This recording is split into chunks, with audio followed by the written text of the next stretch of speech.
दोस्तों नमस्कार, ये है मार्गदर्शन फॉर सिविल सर्विसेज। मैं अनुराग चौधरी। दोस्तों, नागरिक शास्त्र अथवा राजनीति विज्ञान के महत्वपूर्ण प्रश्नों के अध्ययन के क्रम में इस वीडियो में प्रस्तुत है राजनीतिक सिद्धांत के अंतर्गत उदारवाद यानी लिबरलिज्म से संबंधित महत्वपूर्ण प्रश्न, जो आपके आगामी परीक्षाओं के लिए बहुत ही उपयोगी है। तो आइए शुरू करते हैं आज का वीडियो राजनीतिक सिद्धांत के अंतर्गत उदारवाद से संबंधित महत्वपूर्ण प्रश्नों को।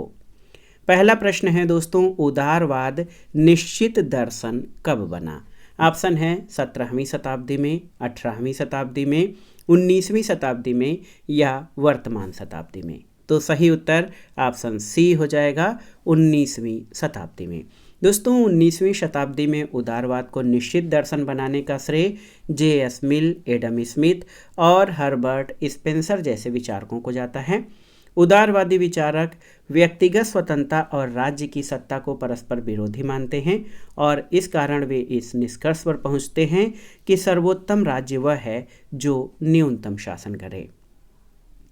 अगला प्रश्न है, राज्य की प्रकृति और कार्यों की उदारवादी अवधारणा का सर्वोत्तम प्रतिपादन किसकी रचनाओं में पाया जाता है? ऑप्शन है John Locke, Karl Marx, Bernard Bosanquet या नॉर्मन एंजेल। तो आप सभी जानते हैं जॉन लॉक। दोस्तों, जॉन लॉक को उदारवाद का जनक या उदारवाद की आत्मा कहा जाता है।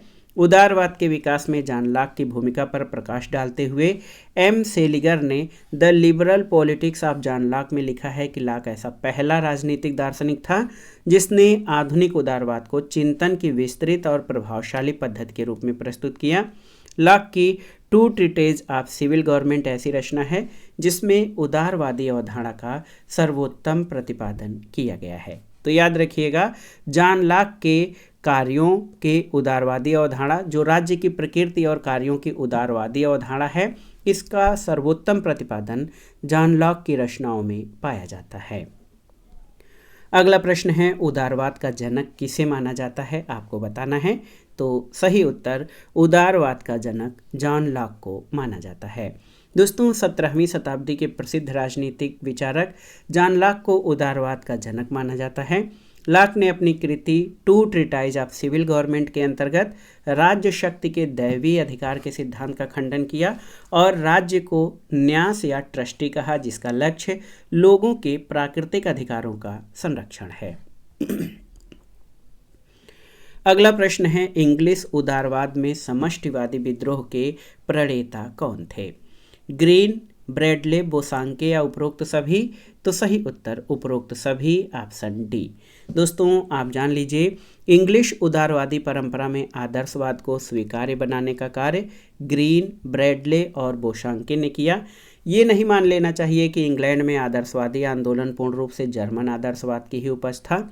ऑक्सफोर्ड के आदर्शवादियों को कांट और हीगल की अपेक्षा प्लेटो और अरस्तु से भी प्रेरणा मिली थी। इस आंदोलन ने अंग्रेज जनता के सामने विश्व के संबंध में एक आध्यात्मिक धारणा रखी, जिसके आधार पर ग्रीन और अन्य विचारकों ने राज्य के नैतिक जीवन के एक आदर्शवादी सिद्धांत की धारणा रखी थी। अगला प्रश्न है, निम्नलिखित में से कौन एक सही वक्तव्य है? आपको बताना है। यहाँ पर 4 कथन दिए गए हैं। पहला है कि एक कल्याणकारी राज्य का समाजवादी राज्य होना आवश्यक है। दूसरा है कि एक पूंजीवादी राज्य भी एक कल्याणकारी राज्य हो सकता है।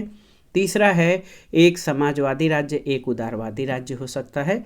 और चौथा है, एक उदारवादी राज्य को उत्पादन के साधनों पर नियंत्रण रखना चाहिए। तो सही कथन है ऑप्शन बी, एक पूंजीवादी राज्य भी एक कल्याणकारी राज्य हो सकता है। ऑप्शन बी आपका सही उत्तर है। दोस्तों, जो पूंजीवादी राज्य है वो भी एक कल्याणकारी राज्य हो सकता है। सबसे पहले कल्याणकारी राज्य की अवधारणा आप जान लीजिए कि ब्रिटेन जैसे पूंजीवादी राज्य में ही अस्तित्व में आई और इसके प्रारंभ का श्रेय 1942 के बेबरिज रिपोर्ट में 5 महाबुराइयों अज्ञानता, अभाव, नशाखोरी, बीमारी और बेरोजगारी से निपटने के लिए राज्य की भूमिका पर बल दिया गया था। तो याद रखिएगा, एक पूंजीवादी राज्य भी कल्याणकारी राज्य हो सकता है। ये कथन सही है। अगला प्रश्न है दोस्तों, नव उदारवाद के प्रवर्तक कौन थे? आपको बताना है। दुर्खीम, नॉजिक, राल्स या उपर्युक्त सभी? तो सही उत्तर नाजिक हो जाएगा। दोस्तों, नव उदारवाद समकालीन विश्व में हस्तक्षेप की नीति को फिर से लागू करने की बात करता है। ये कल्याणकारी राज्य को आर्थिक विकास में बाधक मानता है, क्योंकि उसमें प्रतिभाशाली और कर्मठ वर्गों पर भारी कर लगाकर अयोग्य और अकर्मण्य लोगों का पोषण किया जाता है। और ये विचारधारा संयुक्त राज्य अमेरिका और ब्रिटेन में विशेष रूप से लोकप्रिय हुई और इसके प्रवर्तकों में रॉबर्ट नोजिक प्रमुख हैं। तो याद रखिएगा, नव उदारवाद के प्रवर्तक रॉबर्ट नोजिक हैं। अगला प्रश्न है दोस्तों, सूची 1 का सूची 2 से सुमेलन करना है और दिए गए कूट से सही उत्तर का चयन करना है। बहुत ही महत्वपूर्ण प्रश्न है। यहाँ पर आप देखिए, परंपरागत उदारवाद जो है राज्य को क्या मानता है। तो परंपरागत उदारवाद राज्य को आवश्यक बुराई मानता है। एक का तीसरा, उदारवादी आदर्शवाद राज्य को आवश्यक भलाई मानता है। हीगलवादी आदर्शवाद ये नैतिकता और विधिकता की अभिव्यक्ति है और मार्क्सवाद राज्य को एक उत्पीड़क संस्था मानता है। तो सही उत्तर 3, 2, 4 और 1। विकल्प देखते हैं, 3, 2, 4, 1। ऑप्शन बी आपका सही उत्तर हो जाएगा। दोस्तों, ये विभिन्न विचारधाराएं और राज्य की प्रकृति का उल्लेख किस रूप में या राज्य को किस रूप में मानती हैं। तो परंपरागत उदारवाद राज्य को एक आवश्यक बुराई मानता है। उदारवादी आदर्शवाद राज्य को आवश्यक भलाई मानता है। हीगलवादी आदर्शवाद नैतिकता और विधिकता की अभिव्यक्ति मानता है और मार्क्सवाद राज्य को एक उत्पीड़क संस्था मानता है। अगला प्रश्न है, निम्न में से कौन नव उदारवाद का प्रमुख तर्क नहीं है, आपको बताना है। देखिए, बाजार संसाधनों का सर्वोत्तम इस्तेमाल करता है, सही है नव उदारवाद के बारे में। और वर्ण के परास को मजबूत करने के लिए सक्षम कार संसाधन व्यक्तियों और समूहों को प्रदान किए जाने चाहिए, ये आपका सही नहीं है। एक योजनाबद्ध अर्थव्यवस्था अकुशल और अपव्ययी होती है, सही है। और निजी क्षेत्र के प्रभुत्व वाली किसी अर्थव्यवस्था का उत्पादन और प्रयोग में ज्ञान और प्रौद्योगिकी का विनियोजन अव्यवहृत और अपेक्षाकृत अधिक प्रभावी होता है। तो यहाँ पर आप देख सकते हैं ऑप्शन बी जो है नव उदारवाद का प्रमुख तर्क नहीं है। दोस्तों, नव उदारवाद राज्य के कार्यक्षेत्र को फिर से समेटने यानी rolling back to the state के लिए मुक्त बाजारवाद और मुक्त बाजार समाज का समर्थन करता है। समकालीन विश्व में नव उदारवाद की प्रेरणा से 3 नीतियों को अपनाया जा रहा है, उदारीकरण, निजीकरण और भूमंडलीकरण। नव उदारवाद एक बार फिर से हस्तक्षेप की नीति का समर्थन करता है और बाजारोन्मुख अर्थव्यवस्था की बात करता है। ये संसाधनों को बाजार के हवाले करने का पक्षधर है, न कि व्यक्तियों और समूहों को। अगला प्रश्न है, राजनीतिक क्षेत्र में उदारवाद द्वारा निवेदन किया गया है किसका। ऑप्शन है सामाजिक सुधारों के लिए, निःशुल्क चिकित्सा सहायता के लिए, विचार अभिव्यक्ति भाषण लेखन और प्रकाशन की स्वतंत्रता के लिए या निःशुल्क शिक्षा के लिए। तो सही उत्तर ऑप्शन सी हो जाएगा। दोस्तों, व्यक्तित्व के संपूर्ण विकास के लिए उदारवाद सामाजिक, आर्थिक और राजनीतिक क्षेत्र में प्रासंगिक स्वतंत्रताओं की मांग करता है। राजनीतिक क्षेत्र में विचार अभिव्यक्ति भाषण लेखन और प्रकाशन की स्वतंत्रता को उदारवाद अपरिहार्य मानता है। अगला प्रश्न है, निम्नलिखित में से कौन नव उदारवाद से संबंधित है। ऑप्शन है F.A. Hayek, Milton Friedman, Robert Nozick या उपरोक्त सभी। तो सही उत्तर उपरोक्त सभी। दोस्तों, आधुनिक समय में नव उदारवाद ने उदारीकरण, निजीकरण और भूमंडलीकरण को बढ़ावा दिया है। इस विचारधारा ने राज्य की भूमिका को सीमित करने की सिफारिश की है और राज्य की नकारात्मक भूमिका यानी रात्रि प्रहरी राज्य पर बल दिया है। F.A. Hayek, Isaiah Berlin, Milton Friedman और रॉबर्ट नोजिक इस विचारधारा के यानी नव उदारवाद के प्रमुख समर्थक हैं। नव उदारवादियों का मानना है कि आर्थिक गतिविधियों के सामान्य उतार चढ़ाव और उसके साथ साथ बार बार पैदा होने वाली भारी बेरोजगारी की समस्या का समाधान जरूरी है। इसलिए बुढ़ापे, बीमारी या दुर्घटना के लिए न्यूनतम सामाजिक सुरक्षा की व्यवस्था की जानी चाहिए। अगला प्रश्न है दोस्तों, देखिए बहुत ही महत्वपूर्ण है। अनियंत्रित बाजार आधारित पूंजीवाद का परिणाम होगा कार्यकुशलता, उत्पादन वृद्धि और व्यापक संपन्नता। ये विश्वास किससे जुड़ा हुआ है। बहुत ही महत्वपूर्ण प्रश्न है आप सभी के लिए। आप देखिए दोस्तों, ये प्रश्न परीक्षाओं में पूछा भी गया है, लेकिन आगामी परीक्षाओं के लिए बहुत ही महत्वपूर्ण है। एक महत्वपूर्ण जो है विश्वास है या कथन है कि अनियंत्रित बाजार आधारित पूंजीवाद का परिणाम होगा कार्यकुशलता, उत्पादन वृद्धि और व्यापक संपन्नता। ये विश्वास किसके साथ जुड़ा है? 9 उदारवाद के साथ, 9 अनुदारवाद के साथ, 9 मार्क्सवाद के साथ, या इनमें से किसी के साथ नहीं? तो सही उत्तर 9 उदारवाद के साथ, ऑप्शन ए। दोस्तों, अनियंत्रित बाजार आधारित पूंजीवाद का परिणाम होगा कार्यकुशलता, उत्पादन वृद्धि और व्यापक संपन्नता।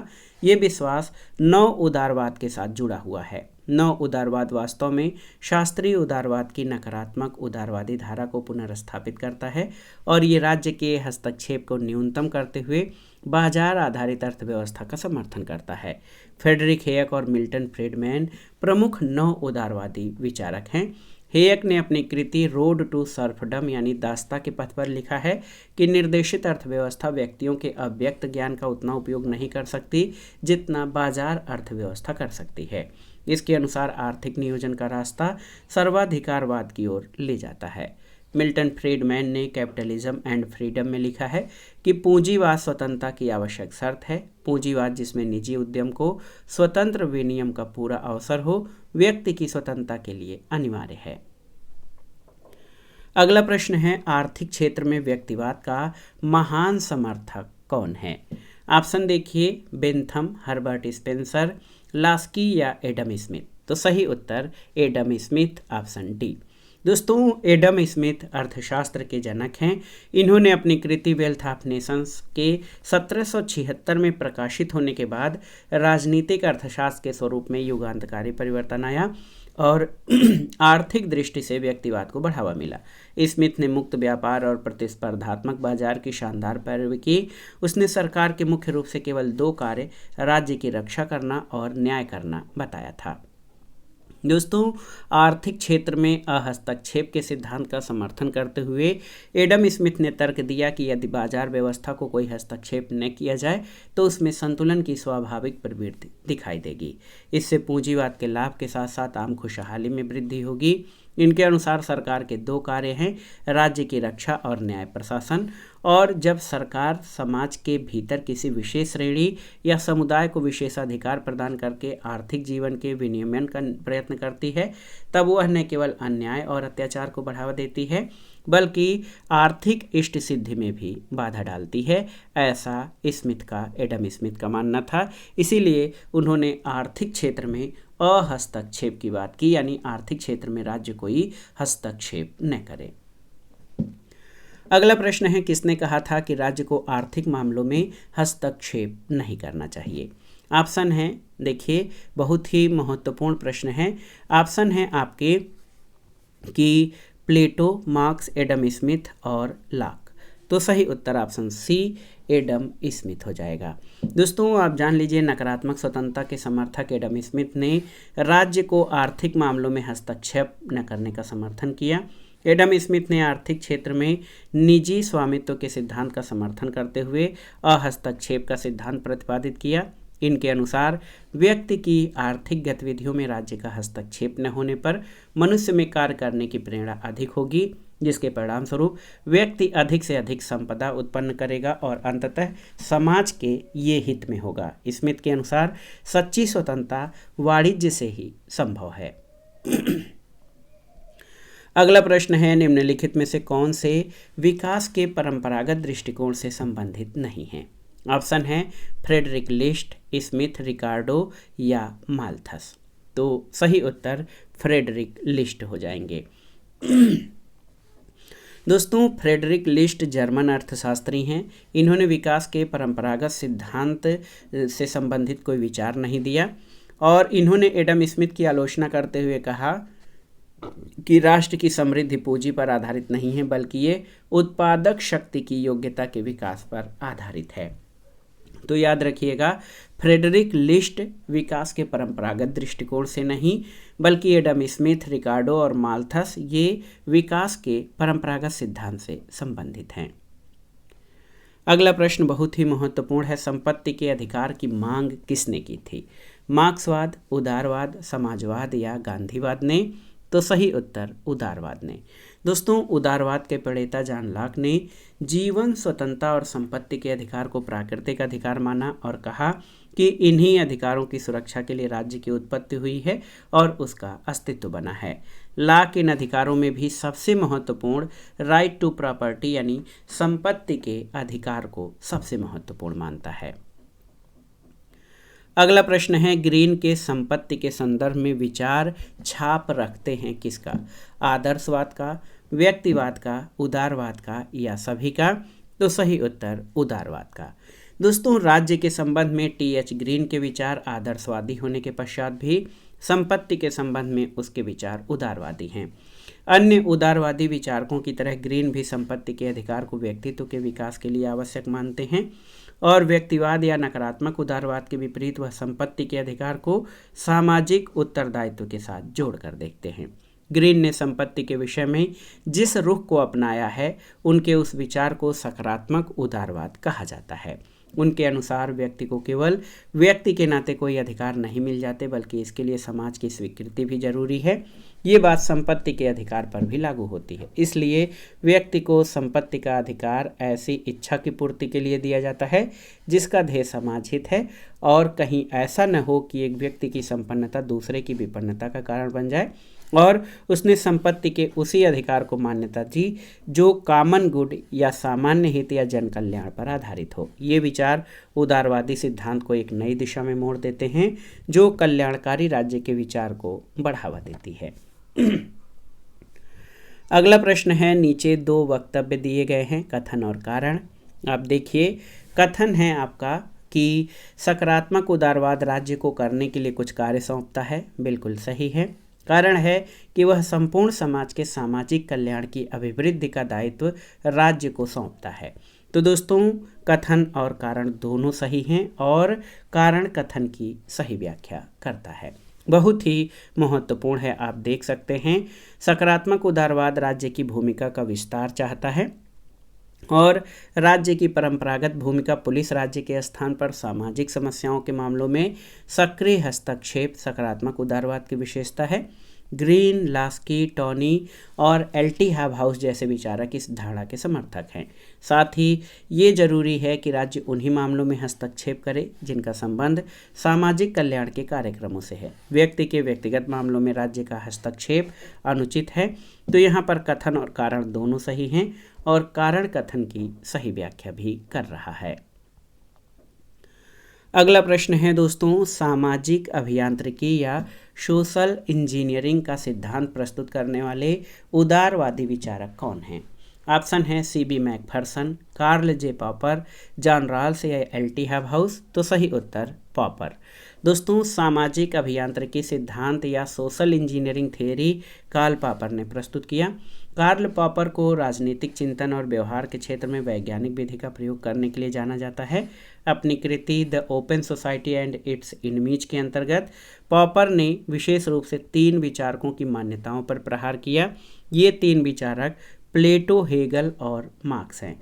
पॉपर ने पद्धति वैज्ञानिक व्यक्तिवाद और उत्तरोत्तर परिवर्तन के सिद्धांत का भी प्रतिपादन किया है।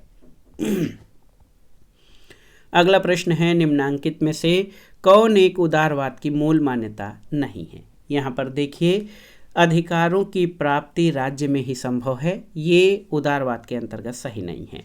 उदारवाद मानता है कि राज्य एक मानव निर्मित संस्था है, व्यक्ति साध्य है और राज्य साधन है और राज्य की सत्ता का आधार व्यक्ति की सहमति है। तो यहाँ पर आप देखिए, ऑप्शन ए जो है अधिकारों की प्राप्ति राज्य में संभव है। दोस्तों, ये उदारवाद की नहीं बल्कि आदर्शवाद की मान्यता है। आप यहाँ पर आप देखिए, अधिकारों की प्राप्ति राज्य में ही संभव है, ये मान्यता आदर्शवादियों की है न कि उदारवादियों की। और आप देखिए, कांट, हीगल, फिक्टे, ग्रीन, ब्रेडले और बोसांके जैसे आदर्शवादी विचारक राज्य को सर्वोच्च संस्था मानते हुए मनुष्य के लिए स्वाभाविक और आवश्यक मानते हैं और शेष तथ्य जो हैं उदारवाद की मूल मान्यता से संबंधित हैं।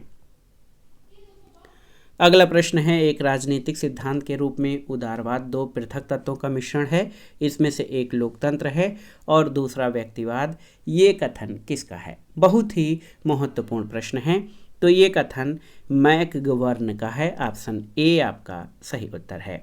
दोस्तों, एक विचारक हैं मैकगवर्न, इन्होंने उदारवाद को दो पृथक तत्वों लोकतंत्र और व्यक्तिवाद का मिश्रण कहा है। आधुनिक लोकतंत्र में बहुसंख्यकों का बहुमत पाया जाता है, किंतु उदारवाद बहुसंख्यकों के साथ अल्पसंख्यकों का भी ध्यान रखता है। इस प्रकार उदारवाद परिवर्तन और प्रगति का संदेश देता है और व्यक्तिवाद तथा लोकतंत्र भी इसमें शामिल हैं। मैकगवर्न इस बात को दृष्टि में रखते हुए कहते हैं कि एक राजनीतिक सिद्धांत के रूप में उदारवाद दो पृथक तत्वों का मिश्रण है, इनमें एक लोकतंत्र और दूसरा व्यक्तिवाद है। लेकिन उदारवाद केवल यह नहीं है। व्यक्ति और राज्य के पारस्परिक संबंध के विषय पर अब तक दो प्रकार की विचारधाराओं का प्रतिपादन किया गया है। एक प्रकार की विचारधाराएं राज्य को समस्त मानवीय जीवन का केंद्र और अपने आप को एक साध्य मानती हैं, लेकिन दूसरी श्रेणी की विचारधाराएं इस बात का प्रतिपादन करती हैं कि व्यक्ति और राज्य में व्यक्ति ही साध्य है। उदारवाद दूसरे प्रकार की विचारधाराओं का समूह है जो इस बात पर बल देता है कि समस्त मानवीय व्यवस्था का केंद्र व्यक्ति नहीं है, व्यक्ति ही है। राज्य, समाज और अन्य संस्थाएं इस व्यक्ति के कल्याण के साधन मात्र हैं और समस्त राजनीतिक, आर्थिक और सामाजिक व्यवस्था का निर्धारण व्यक्ति को केंद्र मानकर किया जाना चाहिए। अगले प्रश्न पर आते हैं, राज्य के बारे में यांत्रिक दृष्टिकोण उत्तरदायी है किसके लिए? बहुत ही महत्वपूर्ण प्रश्न है। तो सही उत्तर है उदारवाद के विकास के लिए। दोस्तों, राज्य के बारे में यांत्रिक दृष्टिकोण व्यक्तिवादियों का है। इनकी मान्यता है कि राज्य स्वाभाविक या प्राकृतिक संस्था नहीं है। राज्य का निर्माण लोगों ने अपनी आवश्यकताओं को पूरा करने के लिए किया है। लॉक जैसे विचारकों ने सामाजिक समझौते का सिद्धांत देकर उदारवाद के विकास का मार्ग प्रशस्त किया है। अगला प्रश्न है, निम्नलिखित में से किसका उदारवाद से मेल नहीं है? बुर्जुआ राज्य का, प्रतिनिधि सरकार का, लोक कल्याणकारी राज्य का या सीमित सरकार का? तो सही उत्तर बुर्जुआ राज्य का उदारवाद से कोई मेल नहीं है, क्योंकि बुर्जुआ राज्य आप जान लीजिए कि ये मार्क्सवादी धारणा है जो पूंजीपतियों द्वारा स्थापित राज्य को व्यक्त करती है। ये उदारवाद से संबंध नहीं रखता। प्रतिनिधि सरकार, लोक कल्याणकारी राज्य और सीमित सरकार, ये सभी उदारवाद की विशेषताएं हैं। अगला प्रश्न है, कौन सिद्धांत राज्य के रात्रि पहरेदार की भूमिका का समर्थन करता है? तो सही उत्तर उदारवादी सिद्धांत, ऑप्शन बी। दोस्तों, उदारवादी सिद्धांत राज्य के यांत्रिक सिद्धांत का समर्थन करता है। इस दृष्टिकोण के अनुसार राज्य एक आवश्यक बुराई है। राज्य का निर्माण सब व्यक्तियों ने मिलकर सबके व्यक्तिगत लाभ के लिए किया है, इसलिए राज्य साधन है और व्यक्ति साध्य है। इसके अनुसार मनुष्य विवेकशील प्राणी है, इसलिए प्रत्येक व्यक्ति अपने हित का सर्वोत्तम निर्णायक है। राज्य को व्यक्तियों के स्वैच्छिक गतिविधियों में कम से कम हस्तक्षेप करना चाहिए। इसी आधार पर यह सिद्धांत राज्य के रात्रि के पहरेदार की भूमिका का समर्थन करता है। प्रसिद्ध अंग्रेज विचारक जॉन लॉक को उदारवाद का जनक माना जाता है। और लॉक जो है व्यक्ति के 3 प्राकृतिक अधिकार, जीवन, स्वतंत्रता और संपत्ति की चर्चा करता है और प्राकृतिक अवस्था में उत्पन्न अशांति से छुटकारा पाने के लिए लॉक का विवेकशील मानव एक समझौते के माध्यम से एक ट्रस्ट के रूप में राज्य की स्थापना करता है। विवेकशील प्राणी के विषय में लॉक कहता है, समुदाय ऐसा गृहस्वामी है जो घर की रखवाली के लिए पहरेदार रखता है, फिर वह स्वयं जाग कर ये देखता रहता है कि कहीं वह पहरेदार सो तो नहीं गया।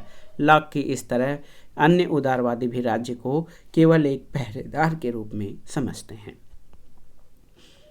अगला प्रश्न है, उदारवाद का मौलिक सिद्धांत क्या है? आपको बताना है। बहुत ही महत्वपूर्ण प्रश्न है। तो आप जान लीजिए, उदारवाद का मौलिक सिद्धांत वैयक्तिक स्वतंत्रता है। दोस्तों, उदारवाद वैयक्तिक स्वतंत्रता को सबसे महत्वपूर्ण मानता है। इसके अनुसार व्यक्ति के उन कार्यों पर कोई प्रतिबंध नहीं होना चाहिए जिनका संबंध केवल उसके ही अस्तित्व से हो। व्यक्तिवादी विचारकों ने इस स्वतंत्रता का समर्थन किया है। मिल ने व्यक्तिगत स्वतंत्रता का समर्थन करते हुए कहा है कि मानव समाज को केवल आत्मरक्षा के उद्देश्य से किसी व्यक्ति की स्वतंत्रता में व्यक्तिगत या सामूहिक रूप से हस्तक्षेप करने का अधिकार हो सकता है। अपने ऊपर, अपने शरीर, मस्तिष्क और आत्मा पर व्यक्ति संप्रभु है। उदारवाद का मूल तत्व वैयक्तिक स्वतंत्रता है। दोस्तों, उदारवाद की कुछ अन्य मान्यताओं में देखिए, मनुष्य विवेकशील प्राणी है, व्यक्ति के हित और सामान्य हित में कोई बुनियादी टकराव नहीं है, और व्यक्ति को कुछ प्राकृतिक अधिकार प्राप्त हैं, और नागरिक समाज एक कृत्रिम उपकरण है जिसका ध्येय मनुष्यों का हित साधन है। उदारवाद केवल संवैधानिक शासन को ही मान्यता देता है। इसके अनुसार व्यक्ति की स्वतंत्रता पर कोई भी प्रतिबंध केवल इस आधार पर लगाया जा सकता है कि वह दूसरों को ही वैसी ही स्वतंत्रता प्रदान करने के लिए आवश्यक हो। और उदारवाद जो है वो अनुबंध की स्वतंत्रता में विश्वास करता है। इसके अनुसार सार्वजनिक नीति व्यक्तियों और समूहों की स्वतंत्र सौदेबाजी का परिणाम होना चाहिए, और इस प्रकार उदारवाद की संपूर्ण अवधारणा में वैयक्तिक स्वतंत्रता का महत्वपूर्ण स्थान है। अगला प्रश्न है, निम्नांकित में से कौन उदारवाद का तत्व नहीं है, आपको बताना है। बहुत ही महत्वपूर्ण है। समाज का समाजवादी ढांचा, स्वतंत्रता, मुक्त व्यापार या स्वतंत्र बाजार व्यवस्था। तो याद रखिएगा दोस्तों, समाज का समाजवादी ढांचा जो है ये उदारवाद के तत्व नहीं है। उदारवादी राजनीतिक व्यवस्था में स्वतंत्रता, मुक्त व्यापार और स्वतंत्र बाजार अर्थव्यवस्था को महत्वपूर्ण माना जाता है।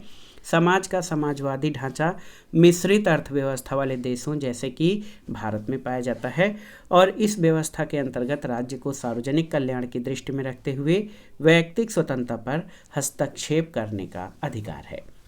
तो याद रखिएगा दोस्तों, समाज का समाजवादी ढांचा जो है वो मिश्रित अर्थव्यवस्था वाले देशों में पाया जाता है। उदारवाद का ये तत्व नहीं है। अगला प्रश्न है, निम्नलिखित में से कौन सा राज्य का उदारवादी सिद्धांत है? ऑप्शन है उपयोगितावाद, व्यावसायिक समूहवाद, श्रेणी समाजवाद या फांसीवाद। तो सही उत्तर क्या हो जाएगा? सही उत्तर उपयोगितावाद या यूटिलिटेरियनिज्म। दोस्तों, उपयोगितावाद राज्य का उदारवादी सिद्धांत है। इस विचारधारा के प्रमुख समर्थक बेंथम और जॉन स्टुअर्ट मिल, इन्होंने राज्य के कार्यों को नकारात्मक ढंग से अभिव्यक्त किया। ये विचारक व्यक्ति के मामले में कम से कम हस्तक्षेप का समर्थन करते हैं, और अधिकतम लोगों का अधिकतम सुख उपयोगितावाद का हृदय वाक्य है। राज्य का कार्य इस प्रकार होना चाहिए जिससे अधिकतम लोगों को अधिकतम सुख या खुशी की प्राप्ति हो। अगला प्रश्न कथन और कारण से संबंधित है। देखिए, बहुत ही महत्वपूर्ण प्रश्न है ये। कथन है, सकारात्मक उदारवाद राज्य को कुछ कार्य सौंपता है। बिल्कुल सही है। कारण है, वह संपूर्ण समाज का सामाजिक कल्याण राज्य को सौंपता है। तो दोस्तों, ए और आर दोनों सही हैं, और आर ए की सही व्याख्या भी करता है। इस आधार पर यहाँ पर ऑप्शन बी आपका सही उत्तर है। थोड़ा सा विकल्प उलट दिया है, क्योंकि विकल्प ए में अधिकतर रहता है कि ए और आर दोनों सही हैं और आर ए की सही व्याख्या करता है, लेकिन विकल्प भी ध्यान से पढ़िएगा। यहाँ ऑप्शन ए को ऑप्शन बी में तब्दील कर दिया गया है। तो सकारात्मक उदारवाद राज्य को ऐसे कार्य सौंपता है जिससे व्यक्ति की सार्वजनिक सिद्धि में सहायता पहुँचे। सकारात्मक उदारवाद के अनुसार राज्य के हाथों में ऐसे कार्य होने चाहिए जिससे समाज का कल्याण हो और व्यक्ति की स्वतंत्रता में आने वाली बाधाएं दूर हों। सकारात्मक उदारवाद को विकसित करने का श्रेय टी.एच. ग्रीन और बर्नार्ड बोसांके को जाता है। अगला प्रश्न है, सकारात्मक उदारवाद निकटस्थ है किसके? लोकतांत्रिक समाजवाद के, राष्ट्रीय समाजवाद के, श्रेणी समाजवाद के या संशोधनवादी समाजवाद के? सही उत्तर सकारात्मक उदारवाद लोकतांत्रिक समाजवाद के निकटस्थ है। दोस्तों, आप जान लीजिए, लोकतांत्रिक समाजवाद में व्यक्ति की स्वतंत्रता के साथ राज्य की महत्वपूर्ण भूमिका को स्वीकार किया गया है। दोनों ही अवधारणाओं में ये स्वीकार किया जाता है कि राज्य को मुक्त बाजार अर्थव्यवस्था को इस ढंग से विनियमित किया जाए कि निर्धन और निर्बल वर्गों को अपेक्षित सहायता पहुंचाई जा सके। अगला प्रश्न है दोस्तों, व्यक्ति के स्वहित की सर्वोत्तम रक्षा किसमें होती है? ऑप्शन देखिए, अराजकतावाद, गांधीवाद, मार्क्सवाद या उदारवाद। तो सही उत्तर उदारवाद में। दोस्तों, उदारवाद में स्वहित की सर्वोत्तम रक्षा होती है। इस दृष्टिकोण के अनुसार मनुष्य विवेकशील प्राणी है और इसी कारण प्रत्येक व्यक्ति अपने हित का सर्वोत्तम निर्णायक है। भिन्न भिन्न व्यक्ति अपने हित को ध्यान में रखकर स्वेच्छा से और परस्पर सहमति से जो अनुबंध करें, राज्य को उसमें कोई हस्तक्षेप नहीं करना चाहिए। दूसरे शब्दों में, राज्य को व्यक्तियों की स्वैच्छिक गतिविधियों में कम से कम हस्तक्षेप करना चाहिए। अगले प्रश्न पर आते हैं दोस्तों, उदारवाद किसका हित चाहता है, आपको बताना है। ऑप्शन है अभिजात्य वर्ग का, धनवानों का, निर्धनों का या सबका। तो सही उत्तर धनवानों का। उदारवाद के प्रणेता लॉक ने व्यक्तियों के प्राकृतिक अधिकारों में सबसे महत्वपूर्ण अधिकार संपत्ति के अधिकार को माना है। लॉक प्रारंभिक उदारवादी विचारक के रूप में संपत्ति का उत्पादन करने, संरक्षित करने, व्यापार व्यवसाय करने का अधिकार व्यक्ति को देता है और उदारवाद की इस प्रवृत्ति से धनवानों का हित होता है, क्योंकि लॉक के अनुसार राज्य को व्यक्ति की संपत्ति के अधिकार में आने वाली बाधाओं को खत्म करना चाहिए। अगला प्रश्न है, निम्नलिखित में से कौन सा सही सुमेलित है, आपको बताना है। बहुत ही महत्वपूर्ण प्रश्न है। उदारवाद मिश्रण है लोकतंत्र और व्यक्तिवाद का, बिल्कुल सही है। उदारवाद मिश्रण है साम्यवाद और व्यक्तिवाद का, सही नहीं। उदारवाद मिश्रण है समाजवाद और बहुलवाद का, ये भी सही नहीं। और व्यक्तिवाद और मार्क्सवाद का मिश्रण है उदारवाद, ये भी सही नहीं। तो ऑप्शन ए आपका सही उत्तर है। दोस्तों, उदारवाद को लोकतंत्र और व्यक्तिवाद का मिश्रण कहा जाता है। उदारवाद में व्यक्ति की वैयक्तिकता को सबसे महत्वपूर्ण माना जाता है। उदारवाद शासन पद्धति के रूप में लोकतंत्र को स्वीकार करता है, जो संवैधानिक और सीमित सरकार के द्वारा शासन करती है। एक विचारक हैं कोएर्नर, इनके अनुसार उदारवाद की शुरुआत और अंत दोनों वैयक्तिक स्वतंत्रता, वैयक्तिक मानवाधिकार और वैयक्तिक मानवीय खुशी से होता है। अगला प्रश्न है, इनमें से आधुनिक उदारवादी राज्य की कौन सी विशेषता नहीं है। ऑप्शन है स्वतंत्र और निष्पक्ष चुनाव, जनता को मूल अधिकार, एक से अधिक राजनीतिक दल, राज्य के द्वारा आर्थिक नियोजन। तो याद रखिएगा, उदारवादी राज्य की विशेषताओं में राज्य द्वारा आर्थिक नियोजन शामिल नहीं है। राज्य द्वारा आर्थिक नियोजन ये समाजवादी राज्य की विशेषता है। स्वतंत्र और निष्पक्ष चुनाव, जनता को मूल अधिकार, एक से अधिक राजनीतिक दल, ये सभी आधुनिक उदारवादी राज्य की विशेषताओं में शामिल हैं। इसके अलावा आधुनिक उदारवादी राज्य की जो विशेषताएं हैं, वैयक्तिक अस्तित्व या व्यक्तिगत स्वतंत्रता को विशेष बल, वैयक्तिक तार्किकता में विश्वास, स्वतंत्रता को प्रमुखता, राज्य साधन और व्यक्ति साध्य है, संवैधानिक और सीमित सरकार, लोकतंत्र को समर्थन, सेकुलरिज्म में विश्वास और बहुलतावादी समाज, ये सभी आधुनिक उदारवाद के प्रमुख लक्षण हैं। अगले प्रश्न पर आते हैं दोस्तों, आधुनिक उदारवाद का लक्ष्य क्या है। तो आप जान लीजिए, आधुनिक उदारवाद का लक्ष्य समाज के सभी वर्गों के हितों की रक्षा है। आधुनिक उदारवाद को सकारात्मक उदारवाद कहा जा सकता है और इसका लक्ष्य समाज के सभी वर्गों के हितों की रक्षा करना है।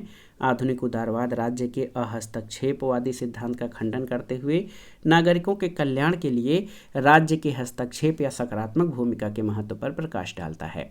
J.S. मिल, T.H. Green, H.J. Laski, R.S. Tony और L.T. हैबहाउस इस अवधारणा के प्रमुख प्रतिपादक हैं। अगला प्रश्न है दोस्तों, आधुनिक उदारतावाद पारंपरिक उदारवाद से किस तरह से भिन्न है। बहुत ही महत्वपूर्ण प्रश्न है। तो सही उत्तर है, ये विश्व में सभी प्रकार के अत्याचारों और शोषण से मुक्त रखना चाहता है।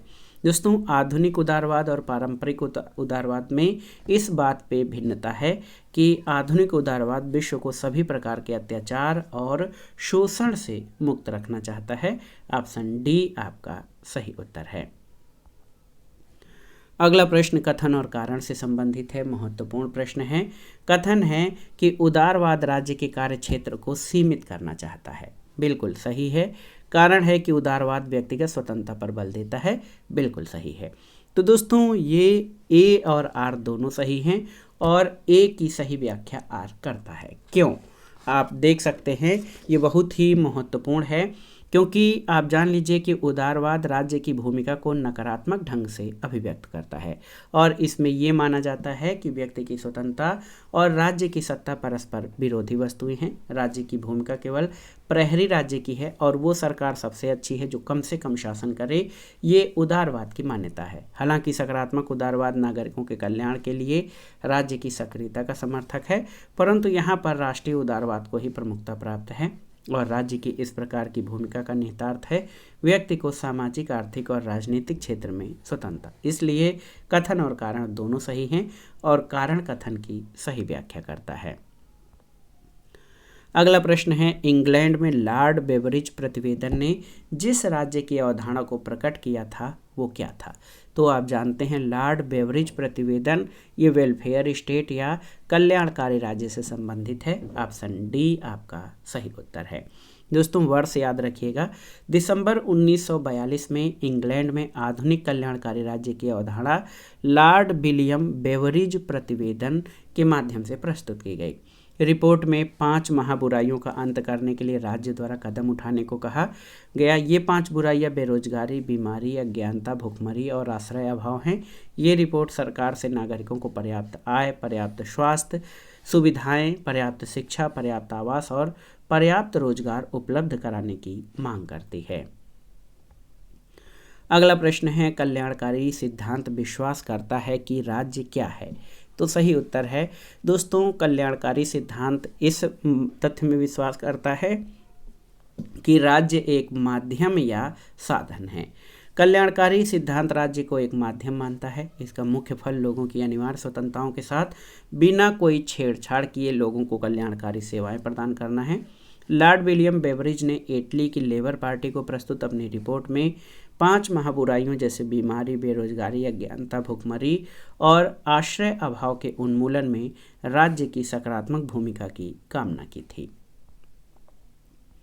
अगला प्रश्न है, निम्न में से कौन यह जानता है कि आधुनिक उदारवादी प्रजातांत्रिक राज्य एक औद्योगिक राज्य बन गया है?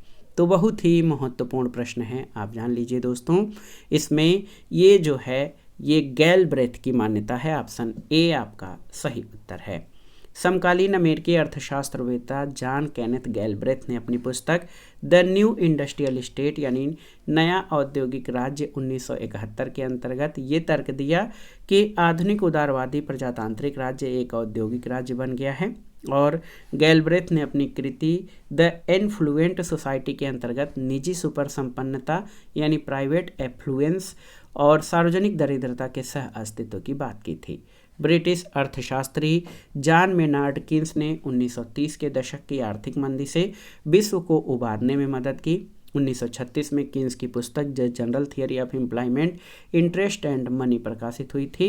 किन्स ने माइक्रो इकोनॉमिक्स के क्षेत्र में महत्वपूर्ण योगदान दिया। अमेरिकी राष्ट्रपति फ्रैंकलिन डी रूजवेल्ट ने न्यू डील को लागू किया था और सीबी मैकफर्सन ने स्वत्वमूलक व्यक्तिवाद का प्रवर्तन किया था, यानी पजेसिव इंडिविजुअलिज्म के प्रतिपादक सीबी मैकफर्सन माने जाते हैं।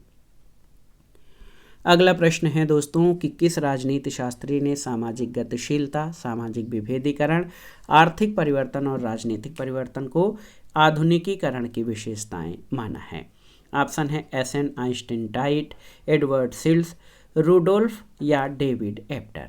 तो सही उत्तर हो जाएगा आपका आइसेनस्टाट। दोस्तों ऑप्शन ए आपका सही उत्तर है। M.N. आइसेनस्टाट ने आधुनिकीकरण की विशेषताओं में सामाजिक गतिशीलता, सामाजिक विभेदीकरण, आर्थिक परिवर्तन और राजनीतिक परिवर्तन को महत्वपूर्ण माना है।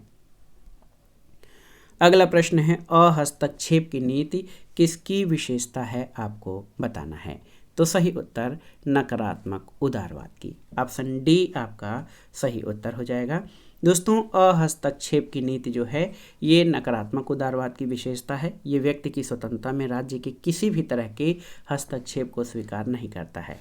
नकारात्मक उदारवाद 16वीं से 18वीं शताब्दी के बीच विकसित अवधारणा है, जिसके प्रमुख प्रतिपादक विचारक जॉन लॉक, एडम स्मिथ और रिकार्डो हैं। इसके अनुसार राज्य एक आवश्यक बुराई है और आर्थिक और सामाजिक क्षेत्र में राज्य की न्यूनतम भूमिका होनी चाहिए, ये मानता है। और यह व्यक्ति के प्राकृतिक अधिकारों में विश्वास रखता है, जिसमें संपत्ति का अधिकार सबसे महत्वपूर्ण है। अगला प्रश्न है, लोक कल्याणकारी राज्य आवश्यक रूप से संश्लेषण है किसका? तो सही उत्तर उदारवाद और समाजवाद का। देखिए, लोक कल्याणकारी राज्य या पब्लिक वेलफेयर स्टेट जो है दोस्तों, ये आप जान लीजिए, इसमें उदारवाद से स्वतंत्रता और समाजवाद, देखिए उदारवाद से स्वतंत्रता और समाजवाद से कल्याण का विचार ग्रहण करके दोनों को इस प्रकार से आपस में मिलाया गया है कि ये पुलिस राज्य और संपूर्ण राज्य दोनों का अद्भुत मिश्रण जैसा दिखाई देता है। एक ओर यह लोगों को विचार, अभिव्यक्ति, व्यवसाय आदि की अनिवार्य स्वतंत्रताओं की प्रत्याभूति देता है, जबकि दूसरी ओर ये निर्धनता, अज्ञानता, व्याधि, भूख, आश्रय अभाव जैसी सामाजिक आर्थिक बुराइयों को समाप्त करने की नीति अपनाता है। अगले प्रश्न पर आते हैं। एक कथन है कि किसने कहा है कि कल्याणकारी राज्य वह राज्य है जो अपने नागरिकों के लिए व्यापक समाज सेवाओं की व्यवस्था करता है। तो ये कथन T.W. केंट का है। याद रखिएगा, T.W. केंट कल्याणकारी राज्य की विशेषता बताते हुए कहते हैं कि वह अपने नागरिकों के लिए व्यापक सामाजिक सेवाओं की व्यवस्था करता है और राज्य का प्राथमिक उद्देश्य नागरिकों की सुरक्षा है। अगला प्रश्न है, निम्नलिखित में से कौन कल्याणकारी राज्य का समर्थक था? आपको बताना है। लेनिन, बेंथम, जवाहरलाल नेहरू या J.S. मिल। तो सही उत्तर जवाहरलाल नेहरू, ऑप्शन सी। दोस्तों, जवाहरलाल नेहरू इंग्लैंड के फेबियन समाजवादी विचारों से प्रभावित थे। उनका विश्वास लोकतांत्रिक समाजवाद में था और वे कल्याणकारी राज्य में भी विश्वास रखते थे। उन्होंने अपने एक भाषण में लोक कल्याणकारी राज्य को परिभाषित करते हुए कहा कि सबके लिए समान अवसर प्रदान करना, अमीरों और गरीबों के बीच अंतर मिटाना और जीवन स्तर को ऊपर उठाना लोक हितकारी राज्य के आधारभूत तत्व हैं। इंसाइक्लोपीडिया ऑफ सोशल साइंसेज के अनुसार लोक कल्याणकारी राज्य का तात्पर्य ऐसे राज्य से जो अपने नागरिकों को न्यूनतम जीवन स्तर प्रदान करना अपना अनिवार्य उत्तरदायित्व समझता है। T.W. केंट के अनुसार लोक हितकारी राज्य वो है जो अपने नागरिकों के लिए व्यापक सामाजिक सेवाओं की व्यवस्था करता है। डॉक्टर अब्राहम के अनुसार कल्याणकारी राज्य वो है जो अपनी आर्थिक व्यवस्था का संचालन आय के अधिकाधिक समान वितरण के उद्देश्य से करता है। और T.L. हाफमैन के अनुसार कल्याणकारी राज्य दो अतिथियों में एक समझौता है जिसमें एक साम्यवाद है और दूसरी तरफ अनियंत्रित व्यक्तिवाद। अगला प्रश्न है दोस्तों, कल्याणकारी राज्य वस्तुतः मिश्रण है किसका? तो याद रखिएगा, कल्याणकारी राज्य वस्तुतः उदारवाद और समाजवाद का मिश्रण है। दोस्तों, उदारवाद और समाजवाद दोनों संकल्पनाओं का समावेश कल्याणकारी राज्य में पाया जाता है और उदारवाद की भांति इसमें भी व्यक्ति स्वातंत्र्य को महत्व दिया गया है। साथ ही राज्य की भूमिका को समाज के कमजोर और शोषित वर्ग के लिए सकारात्मक पहल के रूप में विश्लेषित किया गया है। तो वेलफेयर स्टेट या कल्याणकारी राज्य वस्तुतः उदारवाद और समाजवाद का मिश्रण है। अगले प्रश्न पर आते हैं। लोक कल्याणकारी राज्य वो है जो अपने नागरिकों के लिए सामाजिक सेवाएं प्रदान करता है। ये कथन किसका है? तो ये कथन T.W. केंट का है। दोस्तों, कल्याणकारी राज्य वर्तमान समय में बहुत प्रचलित शब्द बन गया है। आज प्रत्येक राज्य अपने को कल्याणकारी राज्य के रूप में घोषित करता है। कल्याणकारी राज्य की परिभाषा देते हुए T.W. केंट ने कहा है कि कल्याणकारी राज्य वो है जो अपने नागरिकों के लिए व्यापक सामाजिक सेवाओं की व्यवस्था करता है। कल्याणकारी राज्य के बारे में हाफमैन ने लिखा है कि कल्याणकारी राज्य साम्यवाद और व्यक्तिवाद के बीच एक समझौता है। इनका विश्वास है कि अपनी अपूर्णताओं के बावजूद कल्याणकारी राज्य हर मानवीय और प्रगतिशील समाज के लिए नमूना पेश करता है। और आप जान लीजिए कि लास्की भी कल्याणकारी राज्य के समर्थक हैं। तो सही उत्तर हो जाएगा जो ये कथन कि कल्याणकारी राज्य वो है जो अपने नागरिकों के लिए व्यापक समाज सेवाओं की व्यवस्था करता है, ये T.W. केंट का कथन है। अगला प्रश्न और आज के वीडियो का आखिरी प्रश्न है कि फ्रांसिस फुकुयामा के अनुसार, ऑप्शन देखिए, पश्चिमी उदारवाद की निर्णायक विजय हो गई है, आतंकवाद की निर्णायक विजय हुई है, उदारवाद के प्रति आतंकवाद में परिवर्तन हो जाएगा और उपर्युक्त में से कोई नहीं। तो सही उत्तर फ्रांसिस फुकुयामा के अनुसार पश्चिमी उदारवाद की निर्णायक विजय हुई है। दोस्तों, आप जान लीजिए फ्रांसिस फुकुयामा इतिहास के अंत की जो विचार है उसके प्रतिपादक हैं। पूर्व सोवियत संघ के विघटन और शीत युद्ध की समाप्ति, जिसमें पश्चिमी उदारवादी विचारधारा और सोवियत संघ की साम्यवादी विचारधारा के बीच संघर्ष चल रहा था, उसके बाद फ्रांसिस फुकुयामा ने अपनी पुस्तक the end of history and the last man में ये विचार व्यक्त किया कि अब पश्चिमी उदारवाद की निर्णायक विजय हो गई है और इतिहास में चल रहे एक लंबे संघर्ष का अंत हो गया है। तो याद रखिएगा, फ्रांसिस फुकुयामा ने इतिहास के अंत की बात की और उन्होंने कहा कि इसके द्वारा पश्चिमी उदारवाद या पूंजीवाद की निर्णायक विजय हुई है।